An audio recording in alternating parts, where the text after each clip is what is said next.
Rotating. What's up, friendly neighborhood nerds? It's your boy, Robo Strange, here, guest hosting with Chris Runt. And we have a very lovely guest, Victoria Douglas. Welcome, Victoria. It's great to meet y'all. What's going on? Creator of Cinnamon, a really, really good book. So, really quick, out the gate. Well, let's see who's in here.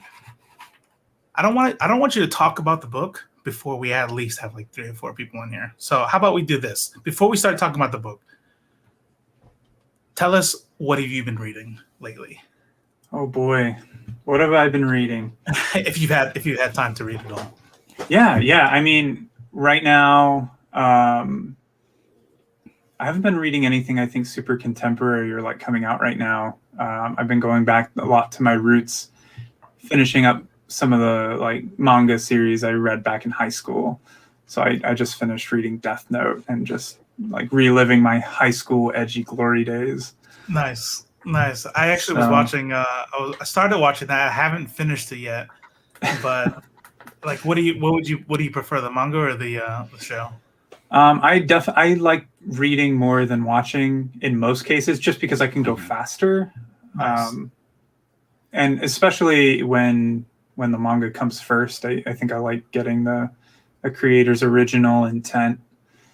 Death Note specifically, the ending's the only thing that's like really different. Like they did a really good job. Sure. So yeah, that's actually I'm actually struggling with that right now with Naruto, where I'm going through everything, but then I'm like this episode's weird. And I'm like, and so I go into the deal and I find out that oh yeah, that episode's not in the manga, but this episode is, and I'm like, so now I'm like trying to skip the fillers because I only want like manga stuff. So, my wife and I have been collecting the Naruto manga for years, and we only just finished it like within the past year. Oh really? My wife and I met in high school, and I had a crush on her because she'd go out in public in her Naruto headband. So no shame. That's awesome. That's awesome. More of us should be like that. Read terrible manga, stay together, I guess. In my podcasting world, we say that any good podcast also talks about other podcasts. But I've actually recently gotten back into manga because of the podcast Manga-splaining, which, really? To tie it back into our comic book roots, Chip Zdarsky's on the show.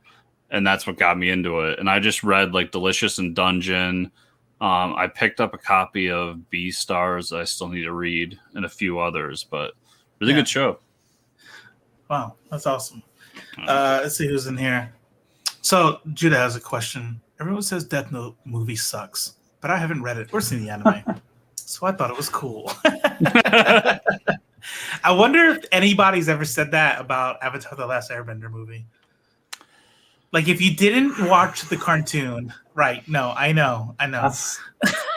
But totally plausible. Right. Like, somebody's like, wow, that was fun. Right, guys? Everybody's like super mad leaving the movie theater. Like, what's everybody's problem? Well, it's like the color blue is kind of a recent word and a recent description for that color because, right. We described the ocean as red and purple and like all these words that weren't blue because we didn't know any better. We didn't have the word for it. So like, I guess the Death Note movie's fine if you haven't seen anything better. You have no perspective, no context. Sure, sure, whatever. What's up, Ignacio? Meclio. Next Issue Podcast. What's up? Death Note manga rules. Anime is great. Netflix movie is fine. Sounds about right. Interesting. All right. What about you, Chris? What are you reading? What you doing? Oh man, I'm reading my regular weeklies. I actually just before we did this read Planet Size X-Men, and my brain's still not working correctly. Did it come out this week? Yeah, it came out today. I picked a copy up and I had to read it right away. I also read Exo Manowar Volume 3 for this weekend. Everybody, make sure you be there. Oh wow! We do another show live where we are going through all of the Valiant works. Exo Man of War, we are talking about. Volume 3, we're talking about this Sunday. Yeah. Yeah. What'd you pick up today? So actually, I picked that up digitally. I did not get a chance to go to the comic shop today, but really, I'm loving the Heroes Reborn series. Yes. I know it seems like I'm the only one because I've had 2 guest hosts on the show to talk about stuff because my co-host has been out of town, and they both have been like meh on it. But I'm really liking it. Victoria, do you read the big 2 at all? Not a whole lot. I catch something every once in a while. Like the last thing I read, I think, was Matt Fraction's Hawkeye run, which I loved. Good stuff. It's really good, but like I feel like I bump into it on purpose every couple of years. Nice. I wanted to see if we'd break this streak, so I guess not. You can keep going, Chris. And then we're going to talk about more later about X-Men 21 and Excalibur 21 I read last week. Both Hellfire Gala stuff. Both very interesting. I'm loving Excalibur. I said it on the show over the weekend, but I'm falling in love with Betsy as a character and just loving everything Teenie Howard's doing in this industry. She's fantastic. Yeah. You can't really go wrong with Teenie Howard. I still have not decided to just kind of like sit down. I know Judah is starting over, like reading all of the Hickman stuff, X-Men, starting from the beginning. I was trying at first. I fell off, and I told myself I was going to trade wait. Now there's like 172 trades waiting for me, and I'm like, oh, okay. I think I better start now. But that's why I went into it picking and choosing, and I'm not an X-Men fan. I was a card carrying, hating X-Men person. What? And I've never met that person before. No, I haven't. I did not like them, but I'm a huge Hickman fan, and not only am I loving like them, like they're like a major, like that's like a what didn't you like about it? Was it Scott Summers? Because I hate Scott Summers. So it's funny if you go on my timeline. I loved the cartoon from the '90s. I was a kid at the time.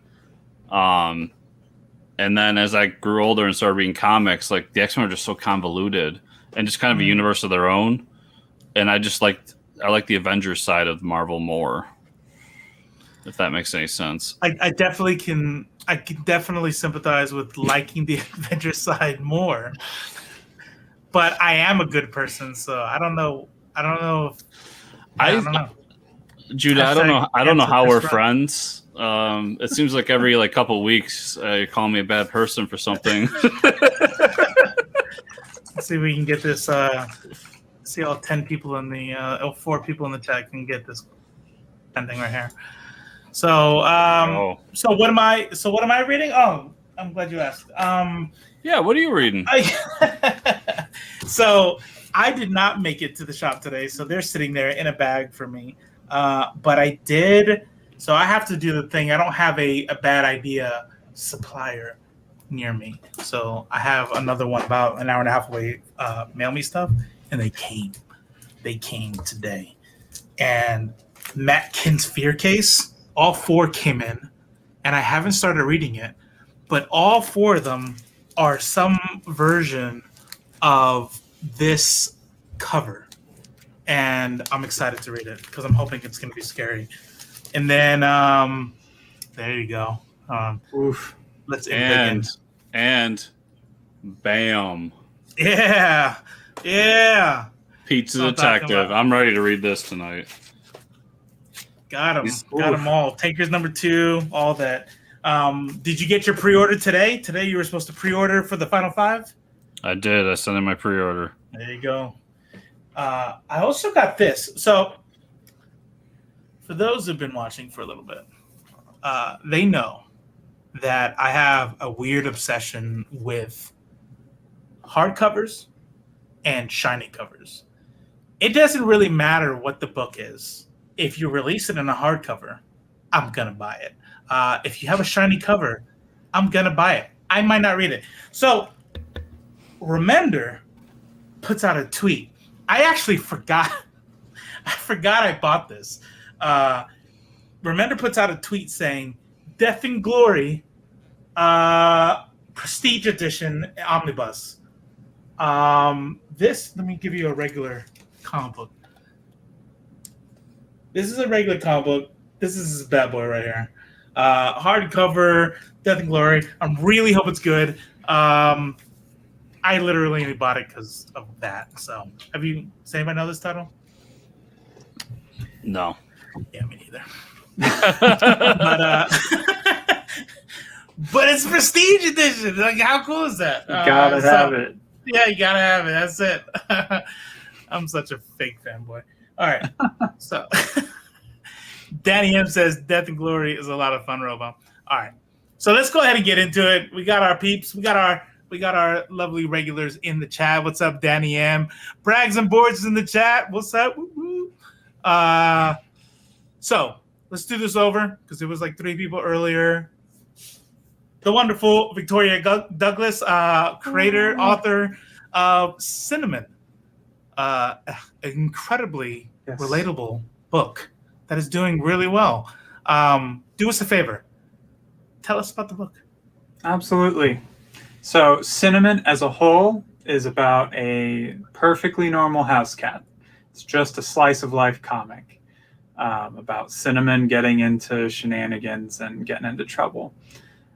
However, when we see things from her perspective, we shift gears into pretty high octane, guns and motorcycles and mecha fights environment, like a gritty noir comic. So the whole thing bounces between these 2 simultaneous worlds where the same thing's happening.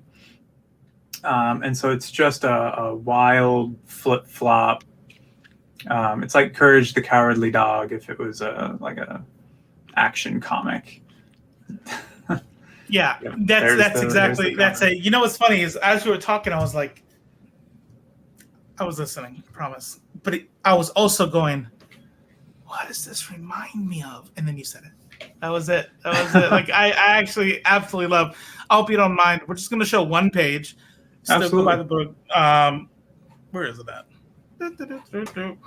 Here. This was really big. Really good for me. So like you can watch. I don't know if y'all can see my mouse. I hope you can. Yeah, you can. So like this is it. So she throws the toy mice, and like here's the cat just kind of like batting it away, like. But in its mind, like you have this crazy ass thing going on. Like if you, so I was telling this before, right? I'm reading this, and as I'm reading, slowly like this smile comes on my face because if you've owned a cat, you know like how real and relatable this is because they can be complete motherfuckers even though you love them to death, and it's like, and I'm like. Yeah, no, that's a cat. That's right. And then the zooms and all that. How did you think of this? Like, where did that come from? Oh boy. So Cinnamon #1 was my capstone thesis comic at my undergrad at the Columbus College of Art and Design. And so like I've been in illustration for a long time, doing editorial stuff, doing like little bits here and there through school, and switching into comics was more of a recent thing. And so like sitting down to make basically like a year-long issue 1, the thought was like, okay, well what would I want to tell, and like what would be engaging for me right this second. And my wife and I had just gotten our first cat, Ripley, maybe like a few weeks before the semester started, and she was a terror at the time. And we were in a studio apartment, and so we couldn't get away from her. You had to lock yourself in the bathroom to find solace. She just wanted to play and scratch and just like explore everything. So like that also meant exploring my keyboard as I'm trying to finish comics. And so like from the get-go, I knew I wanted to write a story as kind of a byproduct of that. But I also just really like action and momentum and drawing all these just really cool shots. And so I said, okay, well, let's take what my annoying little kitten is doing and make it into an action comic. Yeah. And it just it practically wrote itself. It's all pretty much from my own experiences with my own cats, then blown up to a pretty massive scale. So it's been a long time brewing, but it felt good to just like have it all fall into place and really become its own thing. That's dope. That's dope. The book itself, like I connected with it because I'm in a house with 3 cats, and my cat, specifically the one I got when me and my girlfriend first moved in together, whose name is Greedo. When we got him, he taught himself how to open doors. So since that day, I have not pooped alone. But literally these moments, like when he's on the table and he sees this dynamite, and he's walking through, and he's like, "Well, I'll just push this one over. It's not going to hurt anything." Just the one. Yeah. And I connected with it so deeply. There's a scene in the book where, like, the cat is trying to get to the catnip, and then gets into like this thing with glasses of water on this, and so in his mind, it's like, I got to get through this minefield, and then it's like, but. I love the panels that you're just kind of like going through where he shows the real ones. I think the real ones are really what kind of make the book. It's like kind of ties it together. It's like, yeah, I got to get to this minefield, boom, boom. It's like, boop. Yeah. I love it. As the comic gets bigger and bigger and the stakes get higher and higher, it just gets even more funny. And I just like, even just drawing the pages, I'm chuckling the whole time because it's so dumb. We'll have like world-ending punches and giant laser beams and the coolest thing you've ever seen, but then it's really just, she's running around on the carpet or just being a dumb little cat, and that tickles me. So here's a question for you: the cover, is it a Negan tribute? I think I stole it subconsciously. Because I've never watched Walking Dead, but like I know Negan and I know the bat and it's got a name. And, like, so I think there's this like quintessential idea of a nail-studded bat that I wanted it to be a cat toy. Yeah. It's definitely like a gnarly, I ride a motorcycle anti-hero weapon for sure. Yeah, but then you look at it and it's not dangerous at all. Like, at least not more so than a bat. Right, and right. I'm like, I don't think the feathers make it less dangerous. I don't think. So Danny M wants to know, behind you, what's in that Akira box? What's in the Akira box? Right now, nothing. But what originally came in it, and boy, I'm willing to talk about it, is the 35th anniversary hardcover of the manga. Oh, wow. And so they went back and they reprinted it. They kept the original Katsuhiro Otomo sound effects in the original Japanese because they were like drawn into the panels. They weren't. So in the original release, they got rid of them and replaced them with really lame English sound effects. They also did a retranslation and a new scan of all the pages. So the art is entirely fresh and like way higher DPI. So it is like easiest recommendation. It is the definitive way to read Akira. But wasn't the original translation, wasn't that the Marvel one where they flipped all the images too? Mm-hmm. Yeah. So it does read left to right now, or right to left. Right to left. It reads the Japanese way. That's right. The right way. That's right. Yeah. It reads as written. Right. So it's fabulous. But here's a really important question. Is it a hardcover? Yes. If it came in a box like that, okay. Well, it is. It's a 6-volume hardcover, so it's the set. Akira 35-year edition. Okay. It also comes with a hardcover art book, like the art and legacy of Akira. Very cool. I heard it's tacky to talk about money, but I'm gonna ask anyways. What is it, like $200, $300, something like that? No, I think it was like 130. Oh, really? No, it was affordable, but like No, yeah. yeah. No, I it was mean- killer. Wow. Yeah, because I definitely like big 35 year edition with art book hardcover. I was expecting. It came with something else, man. It came with like the pill patch. It came with like a patch, like bad for health, good for education, or the other way around. Yeah. All right, Good for Robo, health, bad for education. I'm seeing No, it it's super here. cool. I'm seeing it here. 35th anniversary hardcover box set, $150 Oh yeah, got it. right now. Done. Yeah, Golden. Dunzo. Golden. If Dunzo. we're talking about hardcovers, that's yeah. And can the do- patch.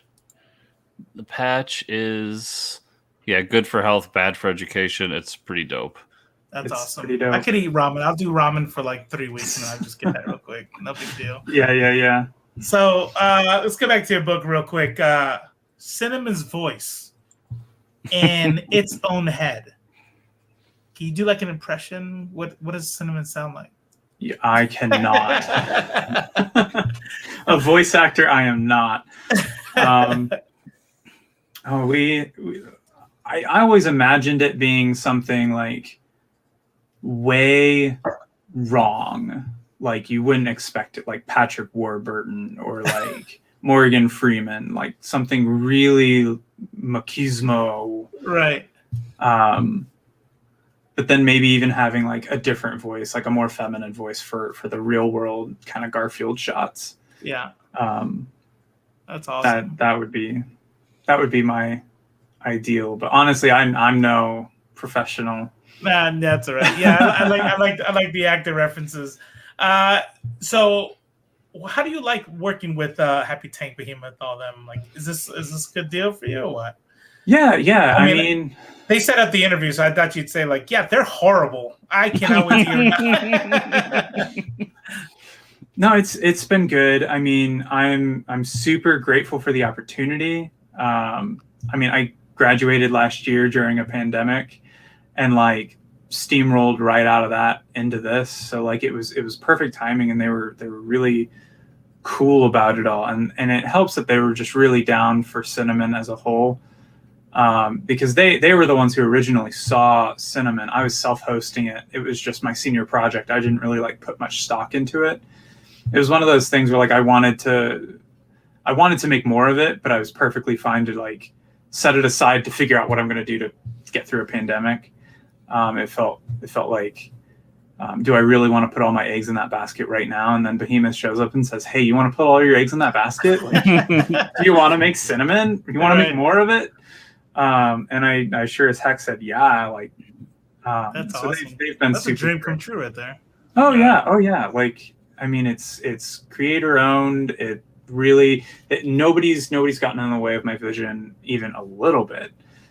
They're all just down for whatever I'm doing. So Yeah. Danny M says, congrats. yeah, well, thank you. It was rough, but I bet. glad to have the piece of paper that says I'm allowed to make art now. Yeah. Well, what's funny is that during a pandemic, and then you get the piece of paper that says you're allowed to make art, and you're published. It's like right there. Like that's how awesome was that? Like what a oh man. Yeah. It was crazy because I mean Behemoth is just kind of they're on a tear right now and doing super well and pumping out some really cool stuff. And so I think to even like sneak in alongside that as an author with my own like super untested like property, I guess, Cinnamon's it's new, no one's ever seen this, so they thought it was worth taking a chance on, and honestly the reception's just blown me away. Like people are really down for it, and like I'm so excited for it because coming back into it, I just had the one issue that is now packaged as #1, like it's Cinnamon #1, is pretty much just untouched from my senior thesis. Mm-hmm. And I kind of wanted to keep that purposeful, but being able to go back and do an issue 2 and an issue 3 and beyond, like to go forward with this, it was like, okay, frick, I have the go ahead. Let's make more comics. Yeah. And so it really it takes what made issue 1 so great, and then it just sends it off into the stratosphere. I'm really happy with what I'm able to bring, and it wouldn't have happened without Behemoth and Happy Tank. So on that thought process, you said there's a second, a third, a fourth issue. How do you see the structure of the series moving forward? And then also on that, do you have a set plan of where it is to end? So we're doing things in kind of 3-issue chunks, kind of a yearly 3-issue kind of a season. At least that's kind of Happy Tank's kind of modus operandi. So I'm doing about 3 issues a year, and we'll adjust that up or down. And so the first issue, it's its own thing, and then the second and third kind of wrap up their own arc of their own. And then going on, it's kind of 3-issue arcs. And all together right now, I have about 12 issues of outlines. 12 issues is, I really love the 12-issue cap.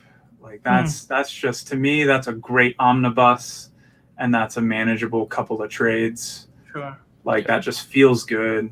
And the last thing I want is for Cinnamon to overstay its welcome or run out of stories, but I don't even think that'll happen. Because like you both have said, I mean, for anyone who's a cat owner, you've had experiences like this. Right. And it's been so funny to just hear other people's cat stories, and wow, that would make it a great little thing in Cinnamon. How would that look if it's an action moment? Cinnamon perpetually busting down doors to get into the bathroom with you. It builds on itself. So it's, in that way, it's kind of a gag comic with a trajectory that just arcs over everything. Well, all my cats are outdoor cats, and I've always joked about putting a little camera on their collar, because I want to know where they go, what do they do. Because we just have, behind my house, there's just woods everywhere. So I know the one, when I come home, I just see him running out from there doing God knows what. I bet you're mortified. I bet what you see, you will never look at your cats the same again. Did you just kill that just like that? I have a pretty good story that happened the other day. I don't know if it's not safe for work. But it's along those lines, Robo. Okay, all right. This is killed. So you have a serial killer cat. I do. Yes. Good. I named him Greedo for a reason. If Judah were here, he'd make he'd say something about how he shot first or something. Oh, he already did. Don't worry about it. It's in the chat. He did? I was scrolling out. I don't think you should be giving your cat a gun. I think that's Why where do you I screwed know up. him so well?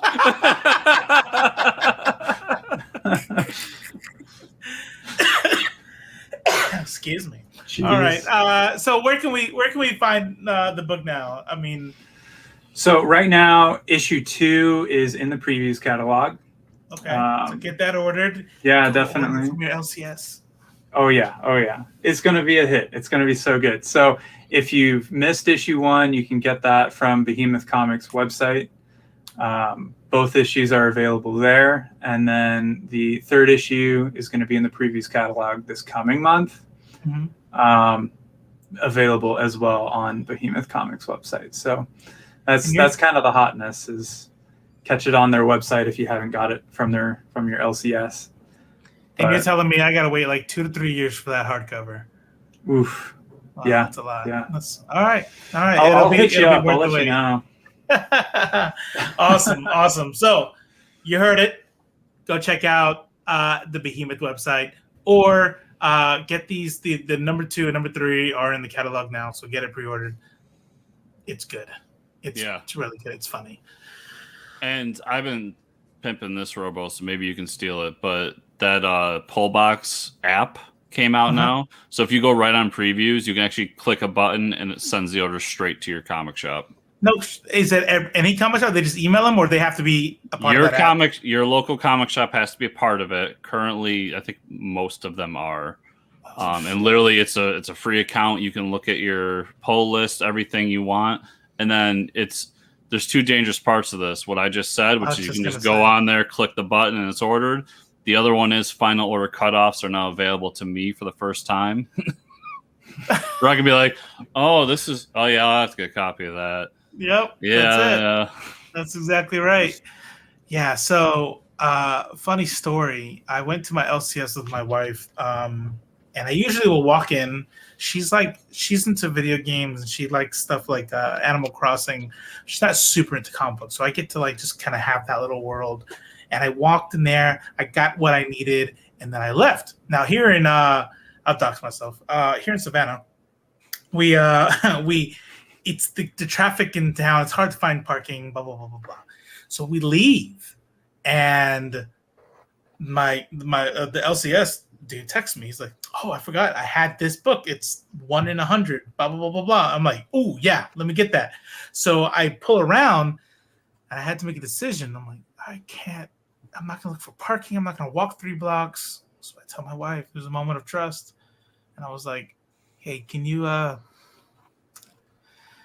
in and get that book for me?" She goes, "Oh yeah, sure." And she goes in, and she comes back in the thing. She's like, $22 for one comic. It was 1 in 100. It was one. So yeah, I'm gonna get this app so we can avoid situations like that. That's good. That's good stuff. Judah in the chat, it's called Pullbox. So what's the Pullbox app called? Yeah. Just pull the Pullbox in. All right. So it's time to get into comic book news. That was my mouth. That was actually our sound effect. It's the best sound effect ever. Thank you. So check this out. Let me get this thing ready. We're gonna open up some memes here. So usually we say the best for last, but we gotta really just talk about this right away.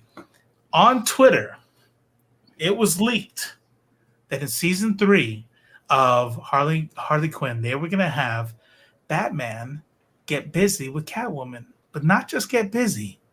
He was gonna go down.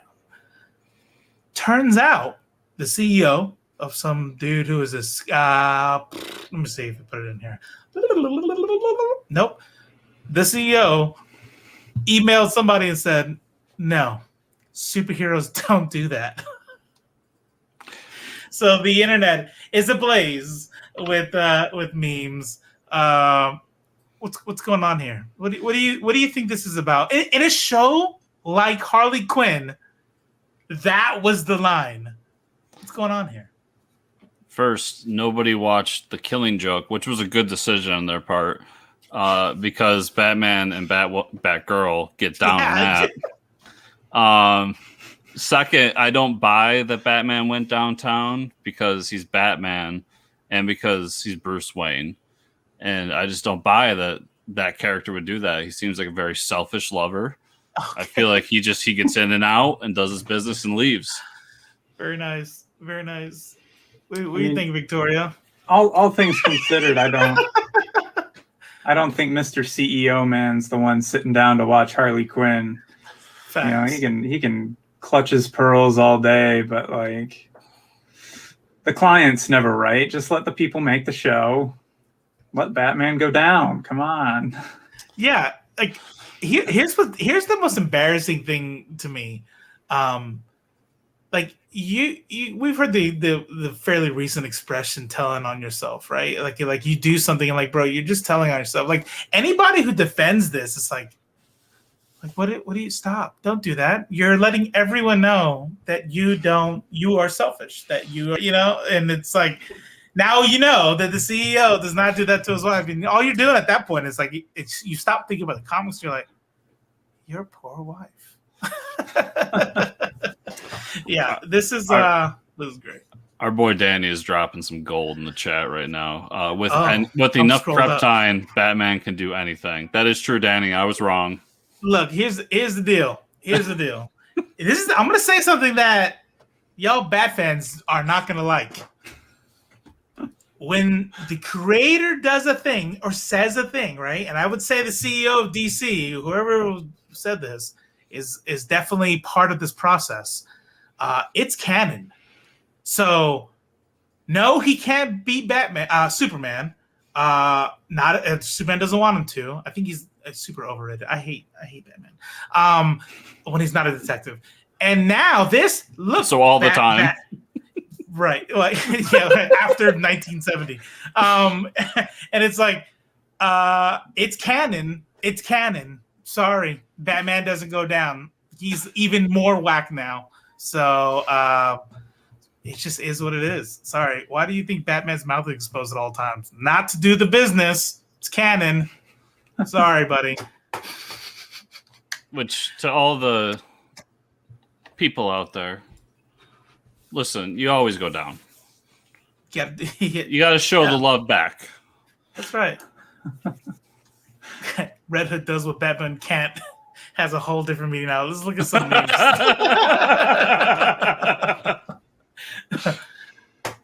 Every single Harley, see, this is a little bit more serious. Every single character in Harley Quinn has said or done reprehensible mess throughout the history of the lore, and toys sell just fine. The Killing Joke exists. Batsy dining in will be just fine. So I was actually, we were in our group chat, and I was like, literally, like,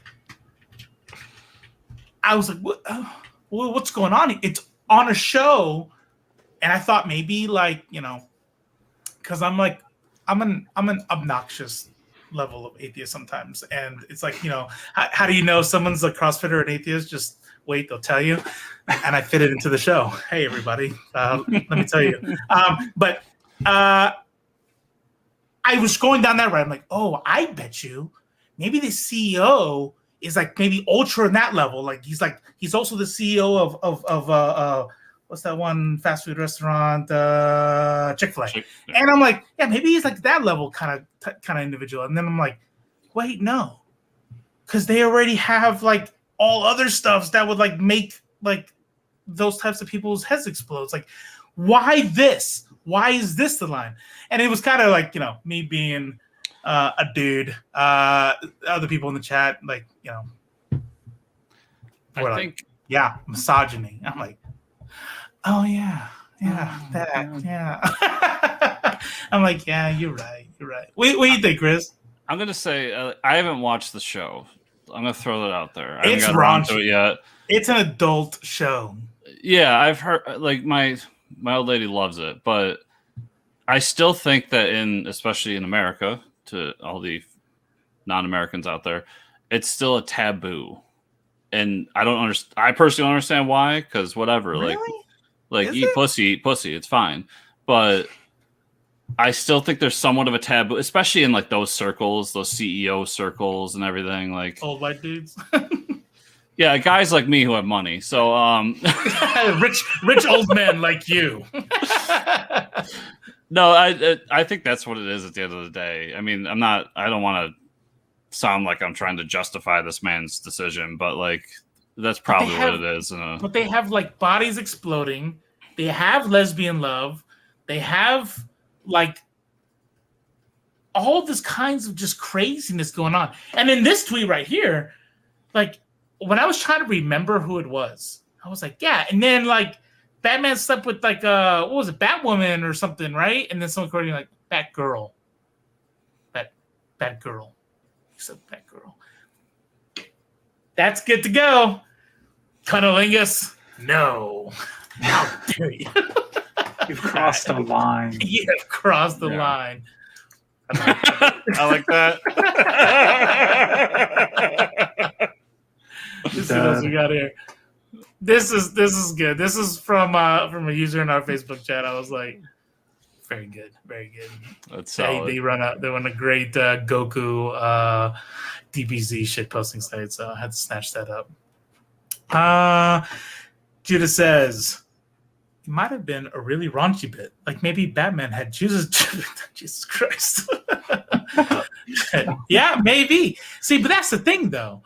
Honestly, like if they had said that, like if it was like the marketing team, if it was like advertisers going, I know this is kind of crazy, but if we do this, that's going to hurt sales. Like, I would be like, I would still make fun. We would all make fun of them. But this is one guy who says heroes don't do that. He's qualifying it. Only a certain type of person does this, and it's not Batman. That's the part that was like, prudish company, what? You know what I mean? And it's kind of blew my mind. I guess that makes me the Riddler then. I don't know. There you go. The cunning linguist. Yes. I do. I mean, there's also, we make the joke like, what does DC Comics stand for? Batman Publishing. Yeah, no, I guess, I mean, I always attempt to put my head in their space, and I still think it's dumb, but like, I could see where somebody's just like, yeah, this is bad for, like, little kids are buying these toys. We don't want Batman going down on some chick. Like, not that, I don't know. It's stupid at the end of the day, but yeah. I think they should get rightfully dragged for it. Like, it's just so ludicrous. Yeah. Right. It's the kind of thing that's said in the client meeting, and like, oh man, we can't greenlight that, but then you just kind of like say it, and you should get pulled for that. 100%. But like, I live for the dumb headcanon, like, or not the headcanon, the actual canon, like the technically canon stuff. Mm-hmm. Like that, just like this is gonna go down in history. That's unlike right. Batman. Yeah. That's exactly right. Well, like, have you heard the one about Kermit? Kermit caused 9/11. Like, legit, on this. like, Let's see it. technically canon. What is going So, on? What is this? There was some Why? like Christmas movie, like TV special. Okay. And so Kermit, it does the like It's a Wonderful Life thing. So he goes back to a Manhattan that's not like where Kermit never existed, and they do like a flyover. But it was right at that like crossover period where the footage that they used for the No Kermit land had the Twin Towers in it. And the Twin Towers weren't there afterwards. And so they just So, let me see. That's not the one I wanted. I want this one. Kermit the Frog caused 9/11. In a 2002 TV film, It's a Very Merry Muppet Christmas Movie, there's a part where an angel shows Kermit an alternate reality where he was never born. For whatever reason, the editors didn't really think about it, maybe, and continued to use footage with the Twin Towers still standing for this scene. However, they aren't there in his original universe. Therefore, something that Kermit did in his life did, in fact, cause 9/11 in Muppet lore. What the fuck? Oh my God. I bet Kermit likes bacon. I'll bet he goes down. I bet 100%. I bet you he doesn't have a choice, though. I bet you Miss Piggy's is like, look, we're getting a divorce if this doesn't go down like this. There's a power balance. Yeah, there's definitely something else going on there. All right. I'm so glad that just entered my life. Oh my God. It is canon that Kermit. Well, let's word this correctly. Kermit existing caused 9/11. Wow. Yeah, I can't figure out another way to say that. So butterfly effect. Kermit Yeah. is the reason that jet fuel can burn through steel beams. That's it. That's That's right. a loose change joke, everybody. All right, let's see what else we got going on here. X-Men number 21. Enough of that. X-Men number 21, Hellfire Gala, features a bunch of celebrity camos, including Kevin Feige and Mark Marone. Not sure who the rest are. One looks like Pat Oswalt. Let's see. Let's check it out. One's definitely Eminem. I saw the. Yeah. He got an invitation on Twitter, and it was hilarious that he responded to it. Hey, there's George I'm pretty sure Martin. that's George Railroad Martin right there. Yeah. Wait, what'd you say? His name is George Railroad Martin. Railroad. There's Loki. Yeah. Wow. Celebrities all around. That's great. I'm not sure who this dude that Cyclops bought a drink for is. Him? But he should be somebody, I'm guessing. Oh, is that Jamie Foxx, you think? Let's see if we can zoom in here. Wait, I'm zooming in the wrong one. Nice. Might be Jamie Foxx. No, I don't know. No, in the second page, because this dude is. Oh, Like this right here.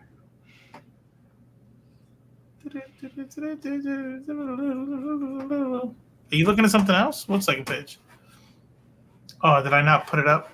So you've got the page with Patton Oswalt. This one right here, yes.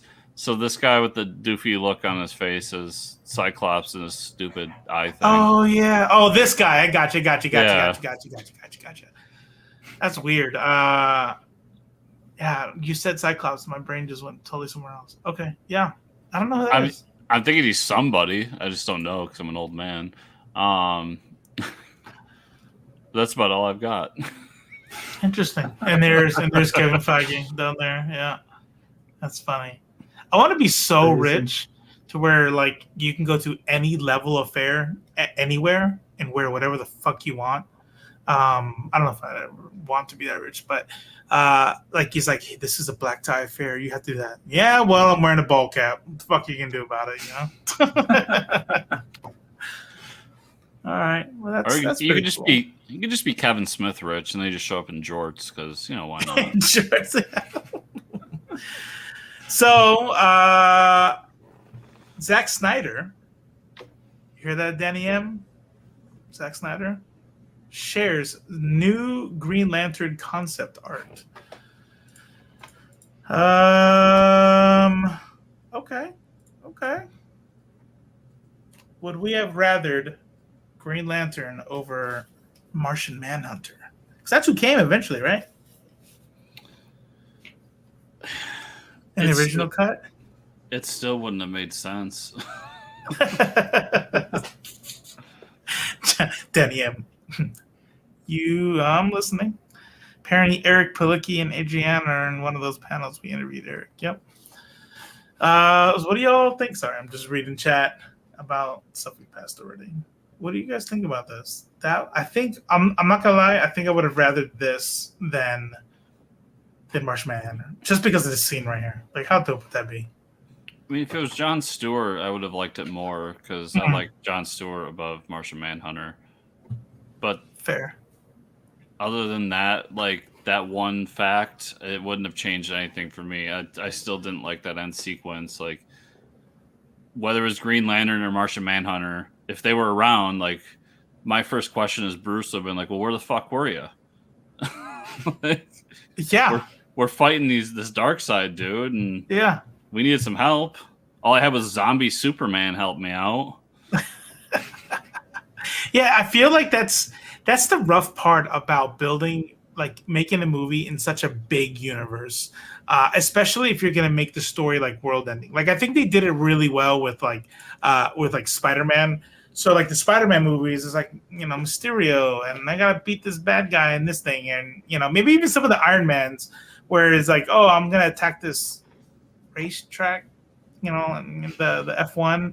But it's like, hey, when you make a movie that's like the world is going to end, and then you want to make a movie in the future about this other character, it's like, okay, you gotta explain why the fuck you weren't there in New York, like. So like the Eternals, I think, is a part of that. And I think the Eternals is easily explained 99% of the time as they are so aloof, they are so above it all that they didn't give a fuck. They don't give a fuck about any of your stuff. But this is their planet. This is like didn't they like plant the humans or some shit, right? And I'm like, or something. I don't know. Like if Judah was here, he'd be like, no, idiot.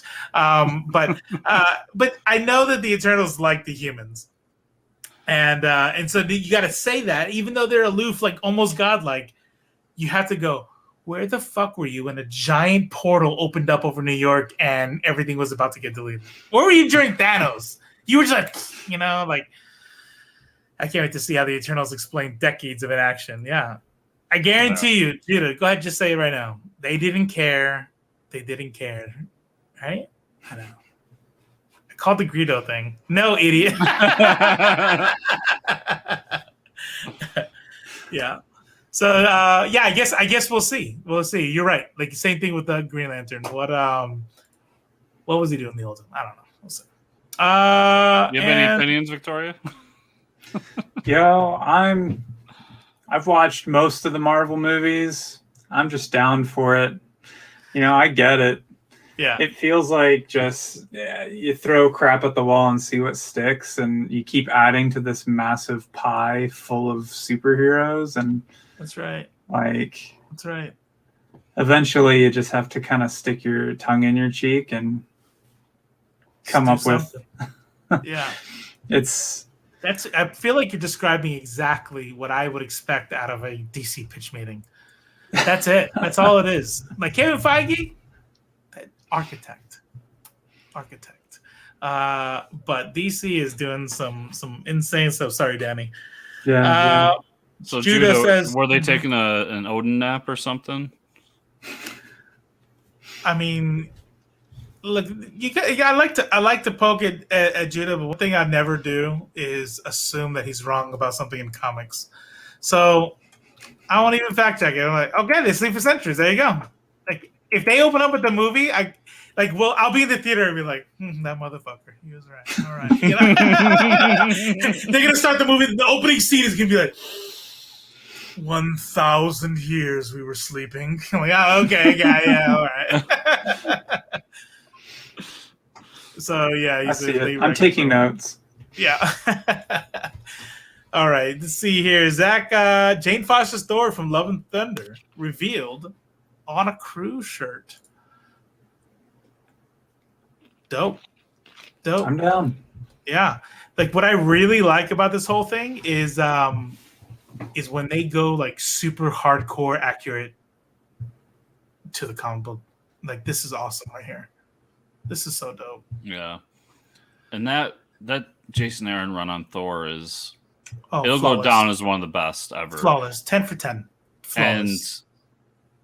And I remember when we were entering the whole Jane Foster thing, and you were just kind of it actually wasn't even Jane Foster thing. It was just like the female Thor. We're gonna have a female Thor, and everybody's just like, okay, what's gonna happen? What's doing? And of course, the first thought in your mind is like, how are they changing Thor Odin's son to a chick? But yeah, but dude, did they kill it? That story, perfect, is amazing. So if they can pull just a fraction of that amazing into this movie, I'm in. There was a so when I was reading this, so I took like what would you say, like probably like a 15-year hiatus where I still loved comic books. I still was watching MCU, but I would know what was going on. Like I knew about Secret Empire. I knew about the 2015 Secret Wars, but I would do it through Google. Like, what's going on? Oh, wow, Wolverine's dead. And I would go watch a YouTube video, but I wasn't reading comics. Jason Aaron's Thor was like my reinitiation. And I would say, what year was that, Judah? Probably like 2017. 2017, 2018. I'm like, it's time. I want to start reading comics again. And this was it. So flawless. But I was mad. But because I was keeping tabs on comic book like lore all along the way, I had already known about Jane Foster. And when they get to that, when I turn the page and you see her turn back into Jane Foster, and she's sick with cancer. And I'm like, how awesome would this be if I didn't know this already? Like, I was so mad at the world at that point. And yeah, this whole story is so great. And I hope they do it justice in the movies. As someone who read it issue to issue, it was awesome. Yeah. Oh, yeah. Thanks. You should have been there. Judah says, it looks like a reassembled shattered Mjolnir. Okay, I don't know if I could really tell off of here, but didn't we already see Mjolnir come back in Endgame? No, that's the hammer that Thor is holding. Oh, from the past, right? Yes, yeah, and there's that moment too from the past where he calls it. Yeah. So what is this? Is this the one after old Lady Sif destroys it or whatever? Yes. So they have not explained how that hammer is back. I'm assuming that we will in this one. Got it. All right. Cool. I'm stoked for this movie. Yeah, this is going to be great. Yeah. This is going to be great. And for the last one, look at that, on the nose. Man, we are good. Looks like that's a little. Whoop, let's do that. Looks like Jamila Jamil from The Good Place is being cast as Tatiana Maslany is leading the cast of the star. Taylor She-Hulk and Titania. There it is. Figure if I'd read long enough, I'd figure out who this WWE lady looks like. Titania. Titania, yeah. I know my comic books. I'd be reading comics. I love her. Yes. If you've never watched The Good Place, so good. Stop whatever you're doing, go watch it because that's So good. and she's amazing in it. Yeah, absolutely. Well, I binge watched the whole thing. Not as good as I think my top two are The Office and Parks and Rec, but which is super basic. I know. It's the pumpkin spice latte of TV, but I still love it. But this is great. I'm excited to see this. I like when I see. Sometimes they have casting, and then it's these people if you're super cinephile, you're oh, they were great in the Moon's Pumpernickel from that one movie. I don't know what you're talking about. It was in the Sundance. He got Best Picture, and I'm I don't know what you're talking about. But I like it when they see casting like this because now my brain can go, is this good or bad? And it's good. I like it. Oh, ladies. Oh yeah. See, you know what I love? Yeah. You know what I love about Judah? Judah's like super nerd comics. Super knows everything because he's gonna read it. So the things that we both have different cringe factors, right? And so when he does his Joker voice, I die a little inside. And but that's him, right? But for him, not knowing who that was that destroyed Thor's hammer, he died. How you feel about me not knowing the right name for that is how I feel when you do the Joker voice. He's oh my God, he didn't say Old Lady Sif, It's so funny because when we're talking, it goes right over my head because I'm just I know what you're talking about. And I forget that we're doing a show sometimes. But yeah. You knew that. I know you two are. So I'll get there. Speaking of cringe, did you watch the Xbox showcase for E3? I didn't. I did not. Okay. So at the end, they show this game. It's going to be dumb. No one cares. But they refer to one of the characters as Edgar Allan Bro. Stop. And they wheeled me away in a coffin. It was over at that point. Edgar Allan Bro. Wow. I feel like that's a good note to end on right there. Jesus Christ. Ladies, gentlemen, MBs, that is our show for today. Victoria Douglas, thank you so much for joining us. If I remember correctly, Behemoth, go check out the books. That is Cinnamon. I remembered. Cinnamon. It's not written down right here in front of me. And great book, super funny. You said number 2 and 3 on the previews now and are available for order from LCS, right? Yeah. Number 2's available right now, and number 3 will be available next month. Is the book available digitally through a Comixology or anything else? I am not sure on that one. Okay.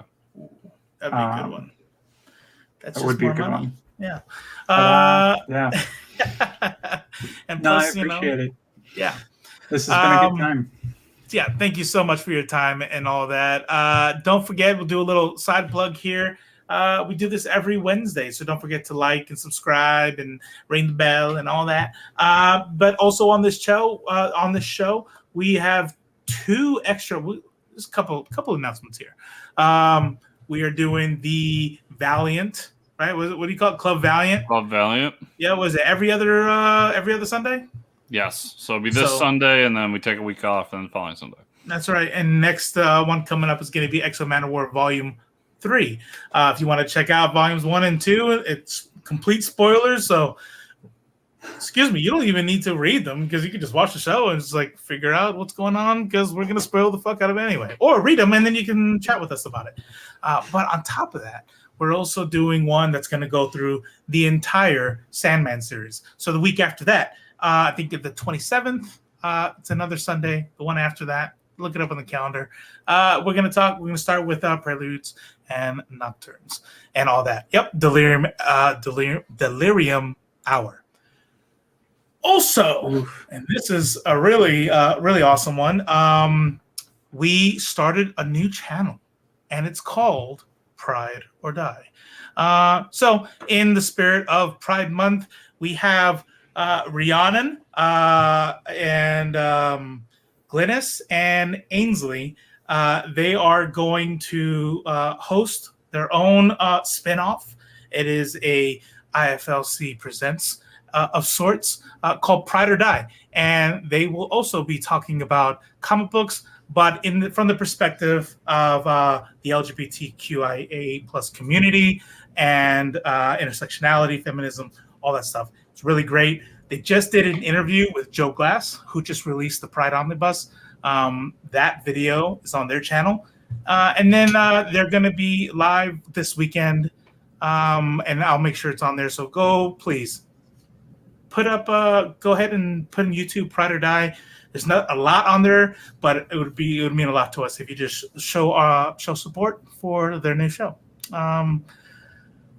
Chris, pitch your stuff. Yeah, Club Valiant. That is also available as a podcast, so you guys go check that out. And Fortress Comic News. Every week we do a show where we talk about the news. We interview a creator.